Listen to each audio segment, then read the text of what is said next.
مش دي المقشه تقريبا ولا دي حاجه تانية؟ يعني انت عارفه ان انا جاي من الشغل تعبان فقلت تنضفي انت الشقه يعني ولا ايه؟ ايه ده؟ يا نهار اسود، هو ده وقته؟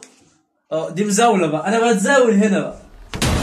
لو عايز تعيش اطلع بره بيتي. للاسف ما عنديش مكان تاني اسكن فيه والله. يبقى انت اللي اخترت العذاب والهلاك طول عمرك. ولا اغور من هنا بدل والله العظيم هقرا عليك ايه الكرسي. يا اسطى انت كده بتهزقني على فكره. وانت عيب لما تصحيني بالليل وتقول لي اطلع بره بيتي؟ طب خليها الظهر حتى يعني بالنهار.